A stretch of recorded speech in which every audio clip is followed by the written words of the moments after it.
Noticias 24.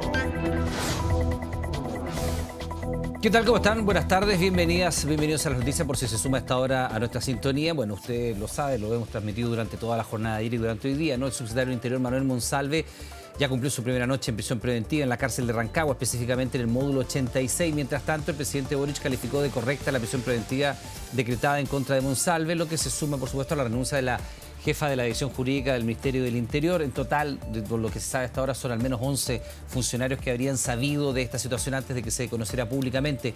Queremos conversar sobre las repercusiones, sobre lo que deja, por supuesto, la audiencia de formalización y la decisión de las cautelares. Estamos junto con la ex fiscal Marisa Navarrete, a quien saludamos y le damos la bienvenida al canal 24 Horas. ¿Cómo le va, Marisa? Buenas tardes y bienvenida. Hola, buenas tardes, Iván. Bueno, primero quiero preguntarle, porque nos tocó transmitir, como a muchos, por supuesto, la decisión del juez Mario Cayulo, una audiencia que fue reservada durante buena parte de la jornada, y por lo mismo, cuando ya se abre nuevamente a público a través del canal del Poder Judicial, el mismo juez Cayulo tiene que empezar a, de alguna manera, si usted quiere, recapitular todos los argumentos que había entregado la defensa de Monsalve, el Ministerio Público, el testimonio de la víctima, de sus familiares, de los peritos, y allí recién llega y arriba a la conclusión. Y es bien llamativo porque sobre las causas para dejar a una persona en prisión preventiva, yo no entiendo que en este caso concurrirían, por eso pido su opinión, el riesgo para la seguridad de la investigación por el actuar de Monsalve con posterioridad, el riesgo para la víctima por incluso esta suerte de amenaza de la cual ella dice haber sido objeto, no concurren para el juez, pero sí el riesgo para la sociedad. Primero, ¿cómo usted calibra la cautelar y las razones que da el juez para dejarlo en prisión preventiva?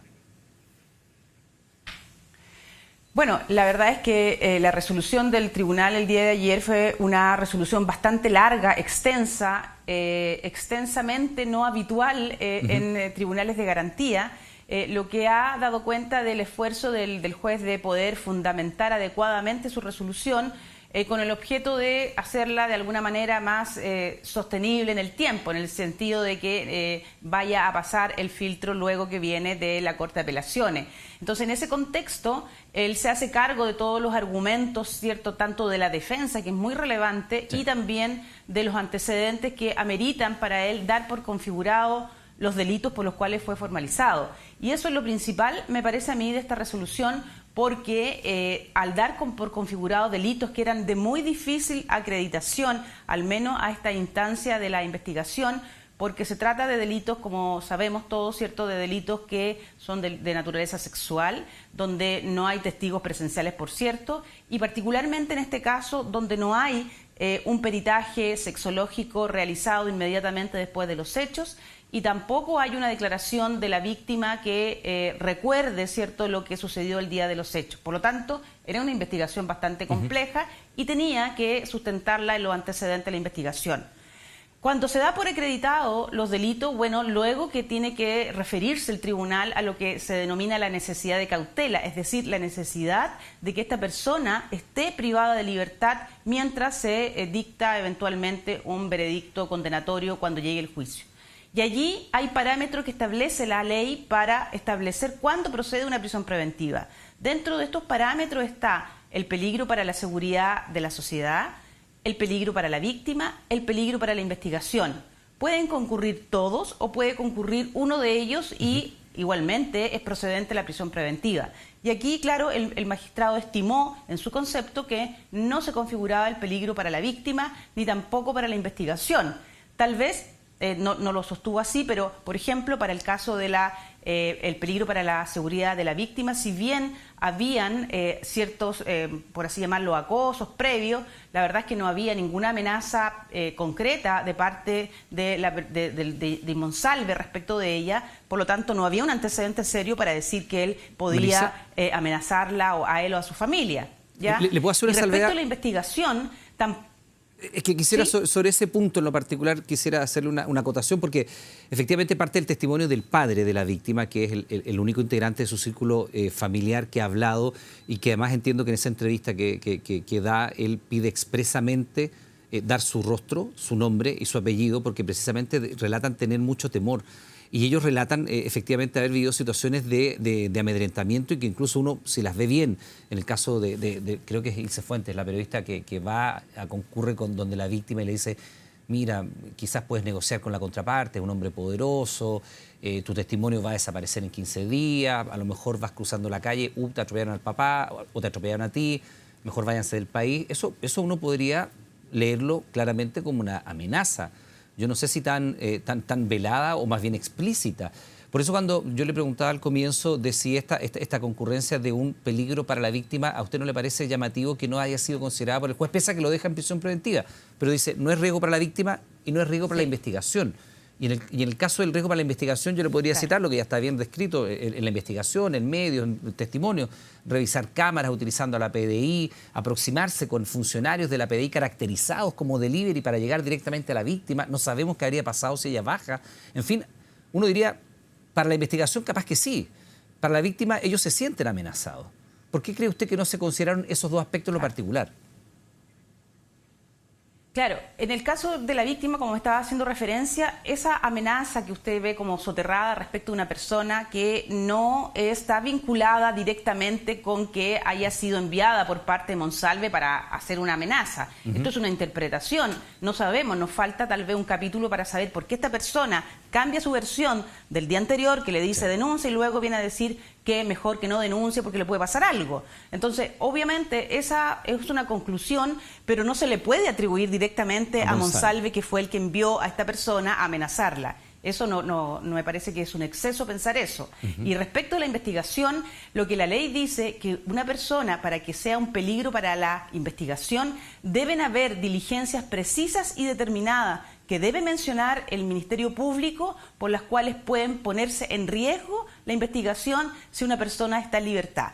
Y lo que sucede, lo que usted ha contado, son diligencias que ya se hicieron por parte de Monsalve, ¿cierto?, a través de la policía, la revisión de cámaras, por lo tanto eso ya pasó.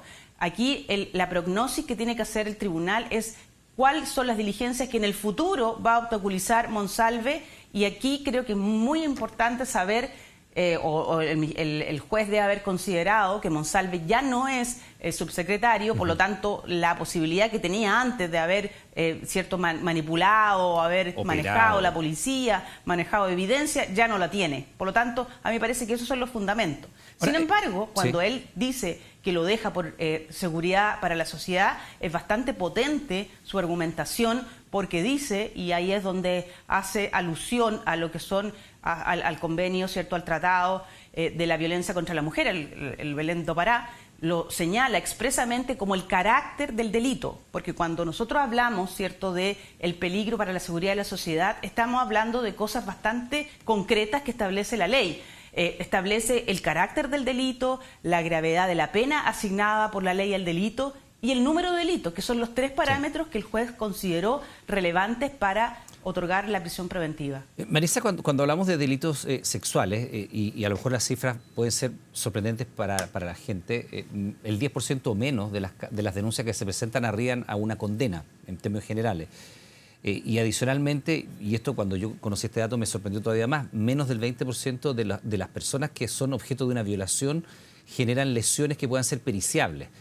Y naturalmente aquí hay una situación, se sabe todo, el cómo llegaron, cuánto alcohol bebieron, el trayecto que hicieron, están las cámaras, salvo un tramo que está borrado y otro que no se pudo acceder. En términos generales, uno podría reconstruir casi minuto a minuto lo que ocurre la noche del 22 de septiembre hasta que ingresan a la habitación del hotel. Ahí evidentemente no se sabe más que la versión de uno y de otra sobre qué es lo que ocurre.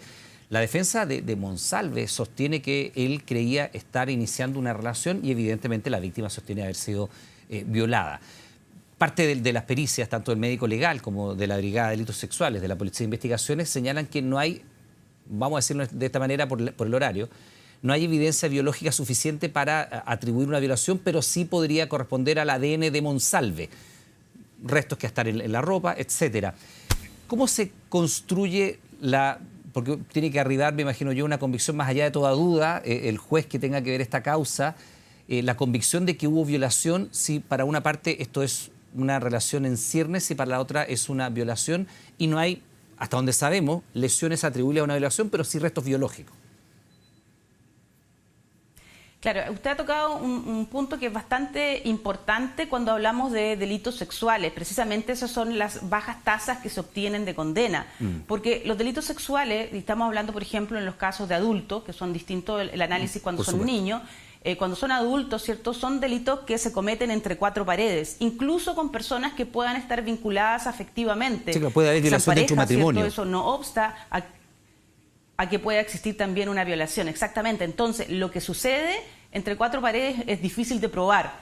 Y allí, claro, normalmente tenemos dos cosas que son relevantes para los delitos sexuales. O tenemos un examen sexológico que da cuenta, ¿cierto?, de una relación sexual y eventualmente, porque no es necesario que existan lesiones, pero eventualmente de lesiones, pero por lo menos acredita una relación sexual. Y si no se tiene eso porque la denuncia es tardía, motivada por muchas razones que sabemos que mujeres no denuncian de inmediato, pero cuando es tardía lo que tenemos es una declaración muy contundente de la víctima que detalla del abuso que fue víctima. Sin embargo, en este caso hay una doble complejidad, porque no se tiene el peritaje sexológico por el transcurso del tiempo y la declaración de la víctima dice no recordar nada. Entonces, lo que se está construyendo es una, por así llamarlo, una creencia de la víctima de que fue efectivamente violada por la condición en que se encuentra el otro día, pero también aquí es bien relevante señalar la condición en que se encuentra la víctima después de estos hechos. Y eso para mí ha sido el punto que ha marcado la diferencia, porque una persona que ha tenido relaciones consensuadas, consentidas, sea o no su pareja, no se encuentra en el estado en que ella se encontraba con posterioridad, donde está afectada evidentemente de forma psicológica, donde las declaraciones dicen que ella lloraba cuando fue a relatar esto, su madre también relata y su padre relata que el relato que ella dio fue bastante, digamos, Marisa, no me recuerdo en este minuto, claro, y lloraba eso permanentemente. Da pie, por cierto, para sostener que esta persona fue víctima de un abuso. Ahora, Marisa, indudablemente, si no, no se entendería la condición en que se encuentra. Déjeme preguntarle, porque es muy complejo y evidentemente tampoco uno pretende exponer más antecedentes por el horario y por la protección de la víctima y no caer en la revictimización de la misma. Hay un relato de ella, etcétera.